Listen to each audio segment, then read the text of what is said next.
Topic का नाम है संज्ञा। संज्ञा शब्द सम और ज्ञा शब्द से मिलकर बना है। संज्ञा में स के ऊपर जो अनुस्वार चिन्ह लगा है इसके स्थान पर म अनुनासिक वर्ण का प्रयोग किया जाता है। संज्ञा शब्द में सम उपसर्ग तथा ज्ञा धातु या क्रिया का प्रयोग हुआ है। सम का अर्थ है भली भांति, अच्छी तरह, समान रूप से। ज्ञा का अर्थ है जानना, ज्ञान कराना या समझ कराना, बोध कराना। संज्ञा का अर्थ है अच्छी तरह, भली भांति, किसी वस्तु, पदार्थ, प्राणी का बोध कराना होता है। संज्ञा के कुल भेद 5 है, जिनमें से 3 संज्ञा के मूल भेद है। समूहवाची संज्ञा व द्रव्यवाचक संज्ञा दोनों को जातिवाचक संज्ञा के अंतर्गत माना जाता है। संज्ञा का परिभाषा किसी वस्तु, व्यक्ति, पदार्थ, स्थान, प्राणी या भाव के नाम को संज्ञा कहते हैं। संज्ञा के 5 भेद: जातिवाचक संज्ञा, व्यक्तिवाचक संज्ञा, भाववाचक संज्ञा, समूहवाचक संज्ञा एवं द्रव्यवाचक संज्ञा। फर्स्ट आता है जातिवाचक संज्ञा। जो शब्द किसी जाति, वर्ण, समुदाय, समष्टि का ज्ञान कराए जातिवाचक संज्ञा कहलाते हैं। किसी जाति विशेष का बोध कराने वाला शब्द जातिवाचक संज्ञा कहलाता है, जैसे ब्राह्मण, शिक्षक, गाय, आम, कोयला, धातु आदि। इसमें ब्राह्मण शब्द पूरे ब्राह्मण जाति का बोध करा रहा है एवं शिक्षक शब्द से पूरे शिक्षक का बोध होता है।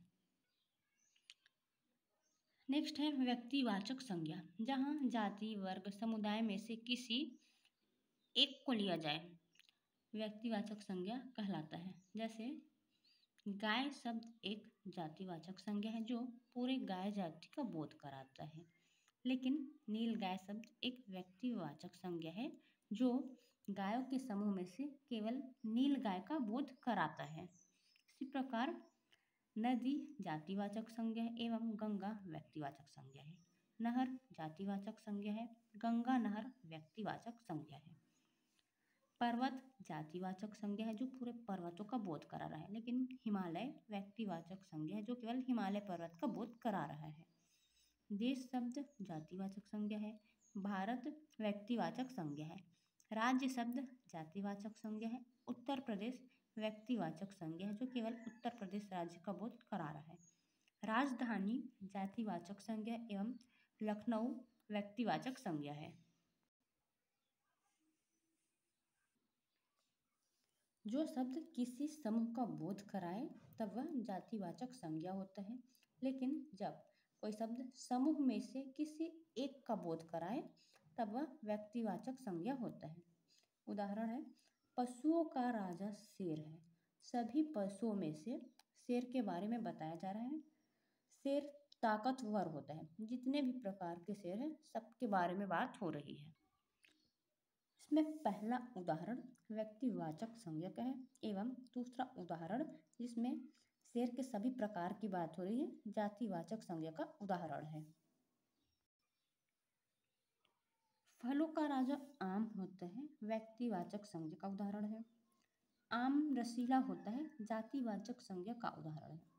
दशहरी आम सबसे मीठा आम है, व्यक्तिवाचक संज्ञा का उदाहरण है, जिसमें आमों के समूह में से केवल दशहरी आम की बात हो रही है। शेर ताकतवर होता है, जातिवाचक संज्ञा है जो पूरे शेर जाति का बोध करा रहे हैं। पशुओं का राजा शेर है, व्यक्तिवाचक संज्ञा है। जानवरों में शेर ताकतवर होता है, व्यक्तिवाचक संज्ञा का उदाहरण है।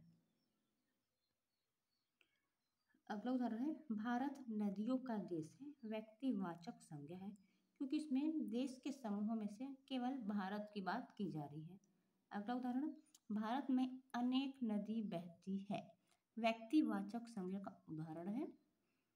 गाय हमारी राष्ट्रमाता कहलाती है, जातिवाचक संज्ञा का उदाहरण है क्योंकि इससे पूरे गाय जाति का बोध हो रहा है। केला सबसे पौष्टिक फल है, व्यक्तिवाचक संज्ञा है कि फलों के समूह में केला का बात किया जा रहा है। दोमट मिट्टी सबसे उपजाऊ होती है, व्यक्तिवाचक संज्ञा है।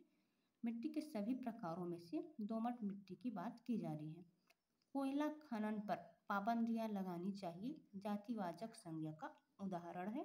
इसमें पूरे कोयला के समूह की बात की जा रही है, न कि कोयला के किसी स्पेसिफिक प्रकार जैसे एंथ्रोसाइट बिटुमिनस की बात नहीं की जा रही, इसमें पूरे कोयले की बात की जा रही है।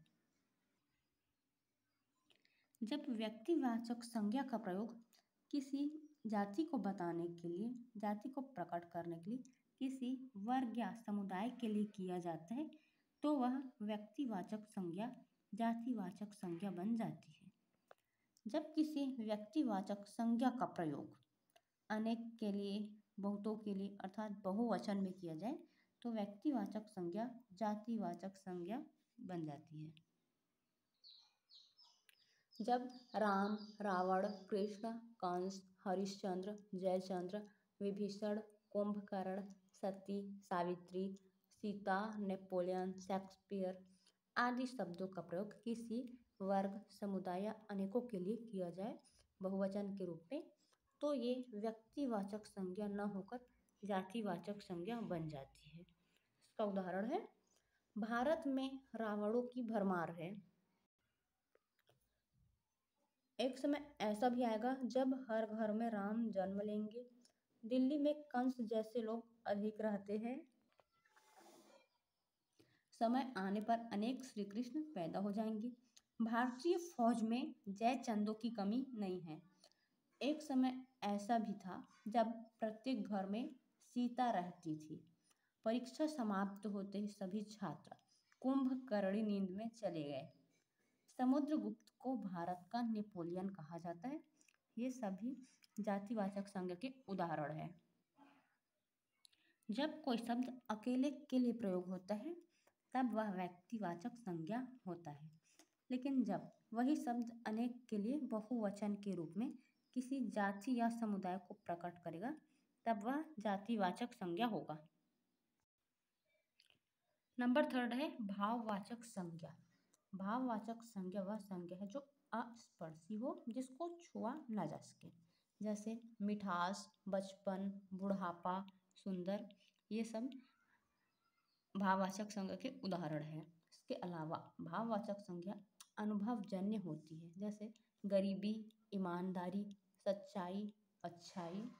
भाववाचक संज्ञा में प्रत्यय लगा होता है, जैसे हरियाली, मधुरता, बड़प्पन। बिना प्रत्यय के ये स्वतंत्र होते हैं। कुछ संज्ञा जैसे उल्लास, उमंग, क्रोध, प्रेम। भाववाचक संज्ञा और विशेषण में अंतर करने के लिए विशेषण के साथ विशेष्य का प्रयोग किया जाता है। फॉर एग्जाम्पल, क्रोध भाववाचक संज्ञा का उदाहरण है एवं क्रोधी लोग विशेषण विशेष्य है।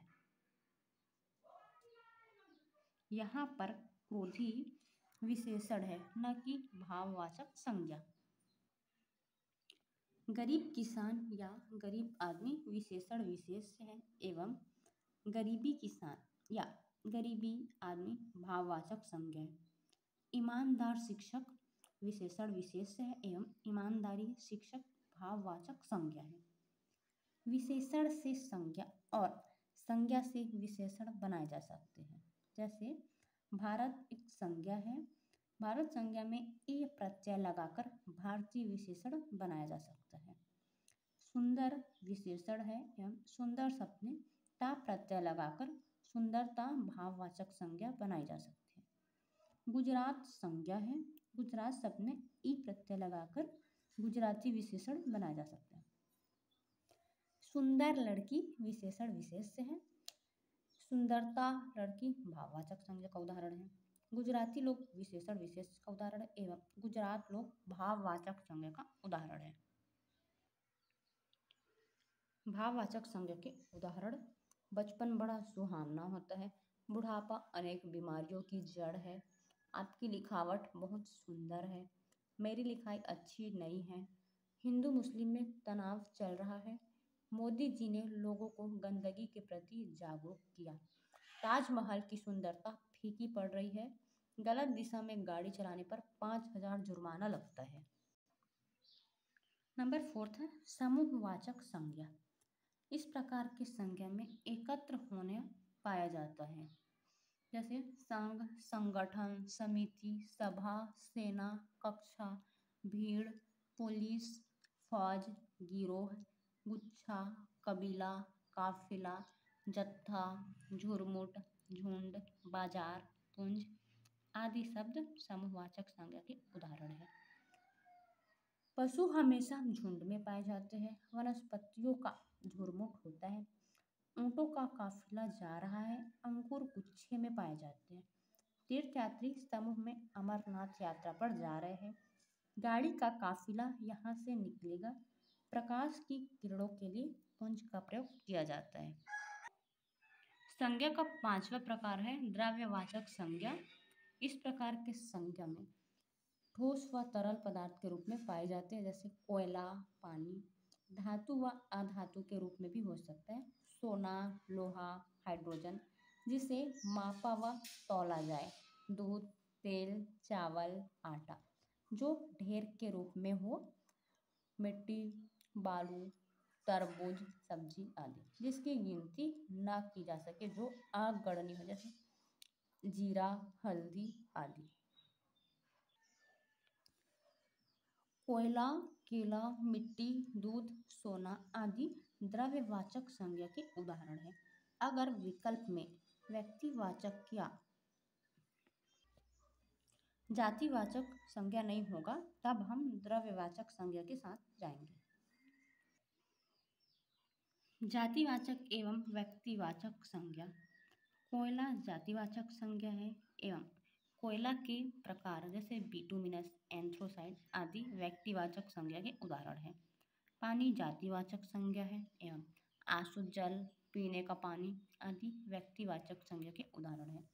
सोना जातिवाचक संज्ञा शब्द है एवं 24 कैरेट, 23 कैरेट, 22 कैरेट सोना व्यक्तिवाचक संज्ञा के उदाहरण है। लोहा जातिवाचक संज्ञा है एवं लोहा के प्रकार में ढलवा, पिटवा, कच्चा लोहा व्यक्तिवाचक संज्ञा के उदाहरण है।